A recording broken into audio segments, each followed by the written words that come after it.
Eu gostaria de iniciar essa homilia colocando em destaque a máxima característica de Deus, a essência de Deus, a natureza de Deus e aquilo que é Deus. Deus é amor,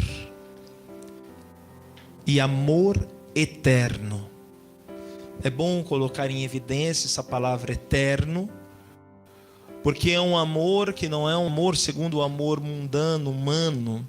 Quando você pergunta para uma pessoa: poxa vida, você casou com aquela pessoa e agora se separou, por que você se separou? Você não ama ele? Ah, eu amava, agora já não amo mais. Então o amor de Deus não é um amor à prestação, não é um amor que se desgasta com a relação, não é um amor descartável, não é um amor de consórcio, mas é um amor eterno.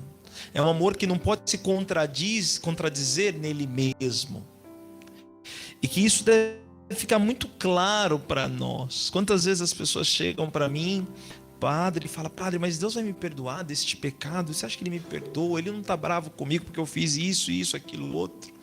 Eu falo: minha filha, meu filho, se Deus pensasse como nós, estaríamos fritos, lascados e perdidos. Mas graças a Deus que o amor de Deus não tem um raciocínio humano. E portanto Ele perdoa e perdoa sim. Perdoa sim, perdoa sim. Então nos sentamos acolhidos por esse imenso amor. Uma vez tendo claro que Deus é amor eterno, nós podemos começar a entender o que diz o Evangelho. Porém, antes de entrarmos no Evangelho, temos que falar uma segunda coisa, que é muito importante e fundamental. Que nosso Senhor, Ele está proferindo essas palavras aos seus discípulos. Ou seja, para que se decidiram caminhar com Cristo. E ser discípulo significa ser configurado à vida do Cristo, viver a vida do Cristo. Para mim, a tua vida é interessante e eu quero viver a tua vida. Eu quero viver a tua proposta. Eu quero viver aquilo que você tem para mim. E por isso que eu me coloco na condição de discípulo. Ou seja, menor do que você, mestre. E tudo que você me disser, eu estou disposto a colocar em prática. Então essa é a segunda primícia. Uma disposição que parte de você. Eu quero seguir o Cristo. Então me coloco numa atitude de abertura a Ele. Terceira condição. É que vocês vão falar: poxa, padre, agora vai dar um nó na cabeça. Mas é importante entender isso. Que tudo isso que o Senhor pede a nós, no Sermão das Montanhas, nós ainda começamos na segunda-feira passada, já se passaram uma semana, nós não saímos ainda do capítulo 5 do Evangelho de São Mateus, ter a consciência clara, límpida, transparente, que o que Jesus está pedindo a nós é algo impossível. Mas, padre, agora você deu um nó na cabeça, né? Talvez esteja coçando aqui, que nem eu estou coçando. Mas por que você está falando? Por que você está falando? Será que então Deus é carrasco? Deus está pedindo uma coisa impossível? Deus não é carrasco. Possível a Ele, sua graça para os seus discípulos. Por isso que Ele diz: quem vos recebe, é a mim que recebe. Pai, rogo para que eles sejam um, como eu e tu somos um, e que eles estejam unidos em nós, pela pessoa do Cristo. Portanto, isso que Jesus pede no Evangelho é possível a Ele. E como Ele está em nós, isso será possível também a nós. Mas não por mérito meu, nenhum mérito meu. É eu aceitar a minha condição submissa a Deus. Porque quem é submisso vive em constante e plena confiança e abandono naquele a quem ele confia. Entende? Então ele não vive mais para ele, mas ele vive para Cristo. Tudo aquilo que Jesus pede só é possível se eu me coloco como discípulo dele. E se eu não contesto, aí a gente pode se perguntar: padre, então eu tenho que ser um jeca diante de Deus? A resposta é não. Porque dentro de nós, o Senhor colocou duas faculdades fundamentais, que é a faculdade da vontade,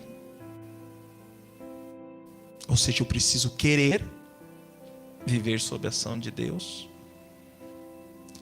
e a faculdade da inteligência, que é um dom do Espírito Santo. Então eu, na minha liberdade e na minha racionalidade, que é uma lei natural, que é todo homem Deus deu, eu percebo e consigo, pelo meu raciocínio, pela minha experiência com Deus, de que aquilo que Ele tem para mim é possível de se viver, e de que aquilo que Ele tem para me revelar e me mostrar a partir da sua palavra é possível. E essa é uma verdade sine qua non. Essa é uma verdade que deve ser vivida, porque eu me abandonei a Ele em liberdade, porque eu reconheço que Ele é o Deus eterno, todo-poderoso, e que Ele tem o melhor para mim. Ok, uma vez entendido isso, podemos entrar na palavra, porque se não entendermos isso e não termos consciência disso, gente, é impossível viver. O Evangelho diz, só de ler, né, com todo respeito, com todo amor eu falo, humanamente falando, já dá raiva. Eu digo, como? O cara vem me roubar, o cara me coloca num processo, o cara vem tomar as coisas de mim, o cara quer levar tudo aquilo que eu tenho, Deus está pedindo para mim dar mais? Para mim não resistir a esse perverso? E vai em contradição até o que diz aqui o Antigo Testamento, não?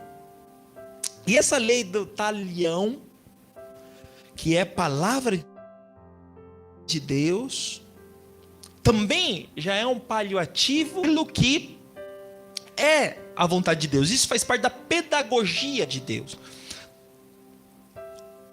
Quando fala, ouviste o que foi dito, olho por olho, dente por dente, era a lei da igualdade. Olha, gente, ele te arrancou um dente, não vai arrancar dois dele. A lei da igualdade, arranca um dentinho dele também, entende? Pô, ele deixou cego você só de um olho, então cega ele só de um olho, não mais do que isso. Então é a lei da paridade. Por quê? Guerra gerava guerra. Ah, ele matou minha família, matou meu pai e minha mãe, agora ele vai ver, eu vou matar o pai, a mãe dele e o filho dele. Ah, ele matou o pai, a mãe e o filho dele, agora ele vai ver, eu vou matar o pai, a mãe, o filho e vou matar o irmão dele. Ah, ele matou o pai, a mãe, o filho e o irmão dele, agora ele vai ver, eu vou matar o pai, a mãe, o filho, o irmão e a tia. E assim ia, um querendo ser mais revoltado que o outro. E a lei veio e fala assim, ó, não, direitos iguais. Matou até o pai, então mata o pai. Matou, entende? Aí Jesus ele vem e fala assim, filhos meus, se alguém te dá um tapa na cara com essa parte da mão que é um ato de desprezo, né, para você, para mim você não é nada, porque aqui era a parte da unção, né? O sacerdote era ungido a mão, então ele não podia bater com a parte ungida, porque não é Deus que bate, mas aqui é o meu repúdio a você, então você não merece, não tem nem a dignidade de ser tocada pelas minhas mãos ungidas, então você merece só um desprezo. Puf! estou falando de mestre da lei, estou falando de cumpridor da palavra de Deus. Esse era o sentido do Antigo Testamento no tempo judaico. E aqui Deus fala assim: olha, se alguém te bate na face, oferece a outra. Se alguém quiser abrir um processo contra você para tomar a tua túnica, dá também o manto. Se alguém pede para que você caminhe forçadamente 1 quilômetro, caminha 2. Se alguém te pede emprestado e vira as costas e não te devolve, fica de boa, né? Dá a quem te pede. E não vire as costas para quem te pede emprestado. Seja solícito, seja desprendido. Então esse é o aconselhamento de nosso Senhor. O que nosso Senhor Jesus, depois nós vamos ver nas próximas páginas, que isso é um caminho de perfeição. Portanto, sedes perfeitos. Amanhã nós vamos ler isso, né? Portanto, sede perfeitos como o vosso Pai Celeste é perfeito. Então o Senhor, Ele oferece um caminho de perfeição para aquele que quer ser seu discípulo. Para aquele que quer ser seu discípulo. Entende? E essa lei do talião era uma lei civil também. A Torá, para alguns países do Oriente, também era lei civil. Então Jesus, ele eleva essa lei e traz segundo o seu coração. E aqui nós vemos essa manifestação, essa palavra sendo vivenciada na entrega de Jesus.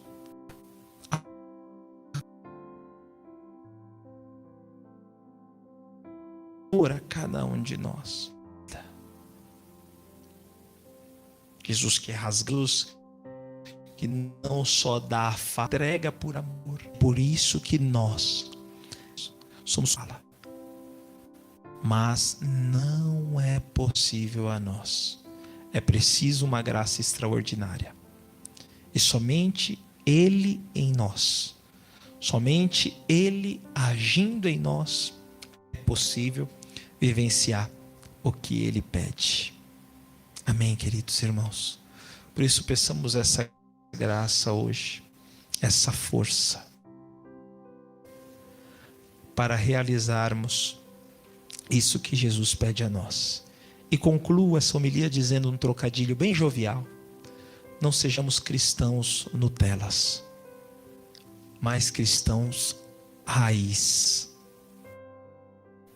Ou seja, um cristão que quer viver a essência, o sumo da palavra.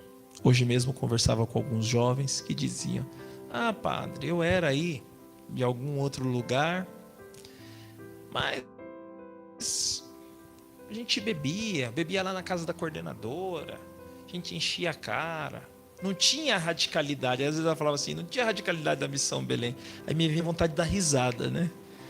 E a gente falta muito ainda para ser radical. A gente está longe da radicalidade. Oxalá quem dera sermos radicais, né? Olha, isso é radicalidade, esse evangelho, não? Porém, o mundo espera de nós esse testemunho. Assim como nós vimos hoje o testemunho de Santa Maria Gorete. Que lindo. Que defendeu até o fim a sua castidade, a sua virgindade. E que perdoou o homem que tentou abusar dela. Assim como fez a mãe de Santa Maria Gorete, que falou: se minha filha te perdoou, quem sou eu para não te perdoar? Assim como fez São João Paulo II, que perdoou aquele homem que atirou nele. Entende, queridos irmãos? Esse é o ápice do amor. Assim como fez Santo Estevão, que ao ser martirizado, apedrejado, falou: Pai, não os penalize por essa culpa. Assim como fez o próprio Cristo do alto da cruz, quando estava sendo crucificado: Pai, perdoa, porque eles não sabem o que fazem.